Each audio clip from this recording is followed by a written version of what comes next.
भूतिया स्कूल, खामोश गलियारों का रहस्य। शहर से लगभग 5 किलोमीटर दूर एक पुरानी खंडहर जैसी इमारत खड़ी थी। यह एक स्कूल था, सरस्वती विद्या मंदिर। एक समय पर यहाँ बच्चों की चहल पहल गूंजा करती थी, लेकिन पिछले 15 सालों से यह वीरान पड़ा था।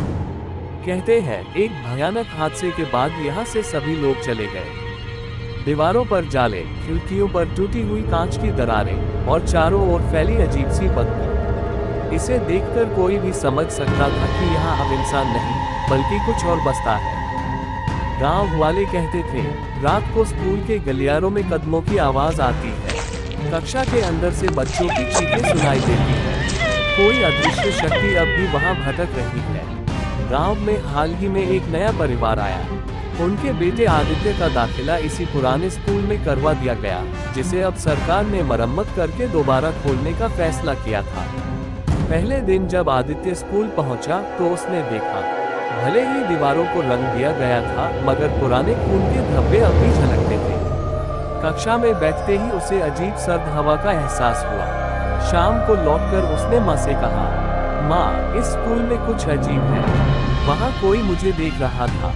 माँ हंस दी, तुम्हारा वहम होगा बेटा। लेकिन आदित्य जानता था ये वहम नहीं था। कुछ दिन बाद आदित्य और उसके दोस्त कृष्णा, अंजलि और मीरा स्कूल की पुरानी लाइब्रेरी में गए। दरवाजा खोलते ही धूल और मकड़ी के जालों से घिरी किताबें सामने पड़ी थी, लेकिन बीच की टेबल पर एक ही किताब नई जैसी चमक रही थी। उसका नाम था खामोश गलियारों का सच। कृष्णा ने मजाक किया, शायद कोई डरावनी कहानी होगी। पर जब आदित्य ने किताब खोली तो पहले ही पन्ने पर लिखा था, जो भी इस किताब को पढ़ेगा उसे उस रात अपनी मौत का सामना करना होगा। सभी बच्चे घबरा गए। उन्होंने किताब वहीं छोड़ दी और दरवाजा बंद कर दिया। लेकिन बाहर निकलते समय आदित्य ने साफ देखा, खिड़की के पास एक लड़की खड़ी थी, सफेद ड्रेस में, बिना आंखों के। उस रात आदित्य सो नहीं पाया। खिड़की के बाहर से किसी के हंसने की आवाज आती रही। उसने पर्दा हटाकर बाहर देखा। वही लड़की खड़ी थी, स्कूल वाली। उसके चेहरे पर आंखें नहीं थी, बस गहरे काले गड्ढे थे। वह धीरे धीरे उसके कमरे की ओर बढ़ने लगी। आदित्य डर से कांप उठा और चिल्लाने ही वाला था कि अचानक सब गायब हो गया। सुबह उठने पर खिड़की पर मिट्टी से लिखे शब्द दिखे, लाइब्रेरी मत जाना। अब बच्चे और ज्यादा जिज्ञासु हो गए। उन्होंने स्कूल के पुराने चौकीदार से पूछताछ की। चौकीदार ने धीमी आवाज में कहा, 15 साल पहले यहाँ एक हादसा हुआ था। 10वीं कक्षा की एक लड़की नैना परीक्षा के दौरान अचानक गायब हो गई थी। किसी ने उसे फिर कभी नहीं देखा। कहते हैं वह स्कूल की लाइब्रेरी में फंस गई थी और उसका शव कभी नहीं मिला। आदित्य और उसके दोस्तों को समझ आया कि वही आत्मा आज भी यहाँ भटक रही है। एक दिन उन्होंने हिम्मत करके फिर से लाइब्रेरी में जाने का फैसला किया।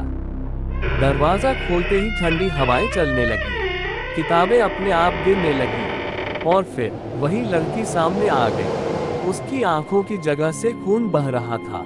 उसने बच्चों की ओर हाथ बढ़ाते हुए कहा, मेरी किताब, मुझे मेरी आखिरी परीक्षा पूरी करनी है। आदित्य कांपते हुए बोला, तुम्हें मुक्ति चाहिए, हम मदद करेंगे।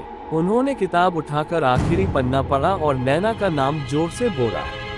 अचानक पूरी लाइब्रेरी हिल गई, चीखों की गूंज आए और फिर सब शांत हो गया। उस दिन के बाद स्कूल में अजीब घटनाएं रुक गई। लोग कहते हैं कि नैना की आत्मा अब मुक्त हो चुकी थी, लेकिन आदित्य को अब भी कभी कभी लगता है कि कोई उसे ढूंढ रहा है।